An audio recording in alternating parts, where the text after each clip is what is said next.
Hi everyone, in this video we're going to discuss strength and cardio assessments.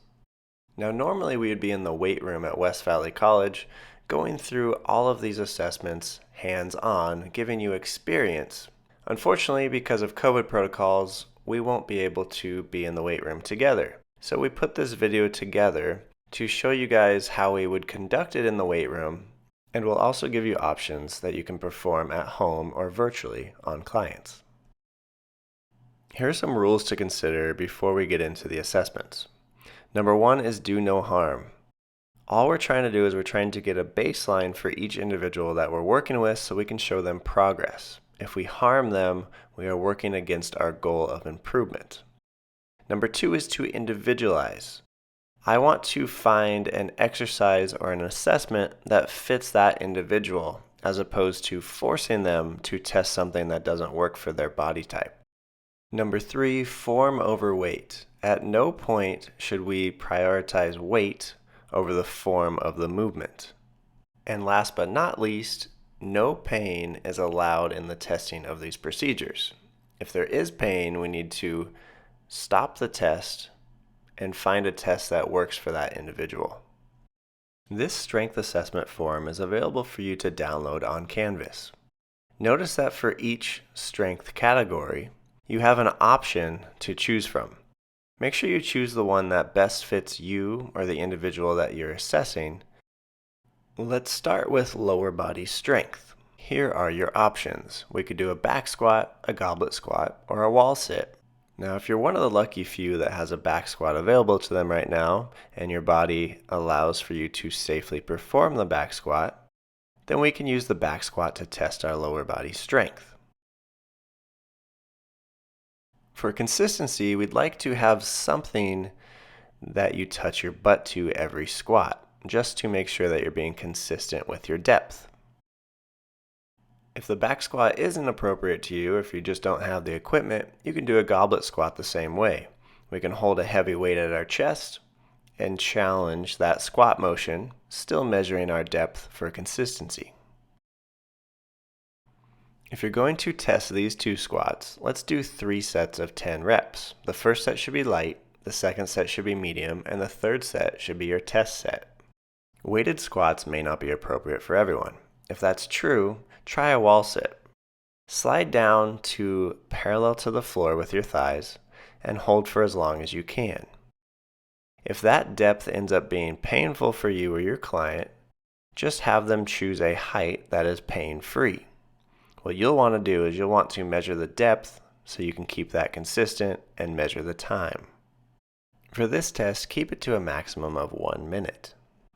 Now let's look at upper body push strength.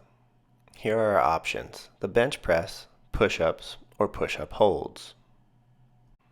If you have a barbell or if you have dumbbells, you can use the bench press to test your upper body strength.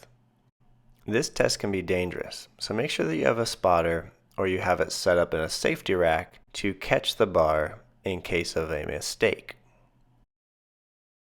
I'm going to test the bench press in a similar fashion to the squat. I'm going to perform 3 sets of 10 reps, the first set being light, the second set being medium, and the third set being the test set.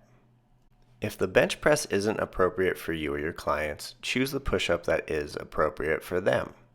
You can do floor push-ups, you can do elevated push-ups.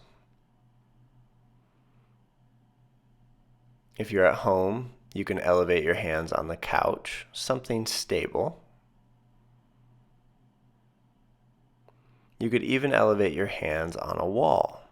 Choose the push-up that allows you or your client to perform good technique.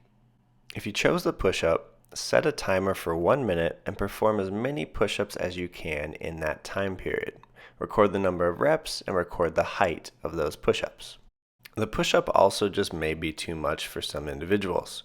In that case, you can try a push-up hold. Get into a straight line and hold for 1 minute maximum. Moving on to the upper body pull strength assessments. We could do weighted chins, body weight chins, assisted chins, chin holds, or prone A's if we don't have a chin-up bar available. If we have someone that has really great upper body strength, we can challenge their chin up by adding load. You can put a kettlebell on their foot, or you can put a dumbbell in between their feet. If you're going to choose this option, do 2 to 3 sets. The first set will be body weight, just getting them warm, and the second and third sets will add weight. Record the weight and record the number of reps they're able to perform at that weight. If weight's too much, you can try body weight chins. How many reps can you or your client perform in 1 minute without dropping from the bar? Not everyone is ready to perform a chin-up. In that situation, you can do assisted chin-ups. You can use an elastic band around the knee or around the foot to test this type of chin-up. For this test, do 2 to 3 sets. The first set will be a thicker band, the second and third set will be smaller bands, and record how many reps you can perform at that resistance. Some people may not be ready for that either. In that case, just hold the top of the chin up for a minute maximum. Since many of us don't have access to a chin-up bar at the moment, we can try an exercise called prone A's. Lay on the floor, squeeze your shoulder blades down and back, relaxing the feet on the ground, and hold for a maximum of 1 minute. For these next tests, we'll look at core strength. We'll have 2 options here. We can do farmer's carries, or we can do a plank variation that fits your client. If you have 2 equal weights, you can try this option. Set your shoulders down and back, give me your best posture, and go for a walk for a minute. What's the heaviest weight that you can carry safely for 1 minute? If you choose this assessment, perform 2 to 3 sets, dialing up that weight. If that assessment's not appropriate for you or you don't have the equipment available, you can do a forearm plank. If the forearm plank is too much for you or your clients, you can always elevate your forearms onto something stable. Choose a height that's appropriate for you or your client and allows for proper technique. Set a timer for 1 minute and see how long you can hold. I'm going to briefly cover some of the cardio assessments included in NASM's textbook. We also gave you a form and canvas that you can download and use to record these findings. Here are the options. We have the step test, the Rockport walk test, the 1.5 mile run, or the VT1 or VT2 talk test. Here's what the step test looks like. Choose a stable step that's around 12 inches, set a metronome to 96, and step at that pace for 3 minutes.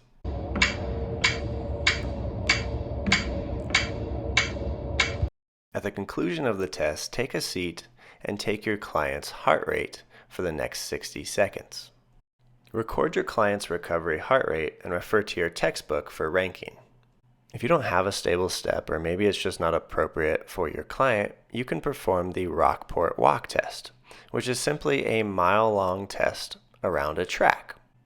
Make sure to record your client's time and heart rate. Refer to your textbook for ranking. If your client is ready and able, you can dial it up a notch and try the 1.5 mile run test. After a warm-up, run 1.5 miles around a track, record your duration, and record your heart rate. Another option is the VT1 or the VT2 talk test. Choose a modality, treadmill, bike, rowing machine, whatever fits that client.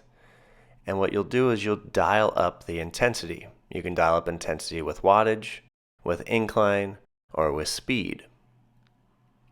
Once you've chosen the modality, dial up the intensity every 1 to 2 minutes until your speech is challenged.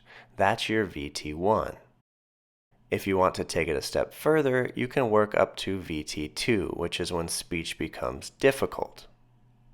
We'd like you all to choose one assessment from each category and to perform those assessments on a friend or family member.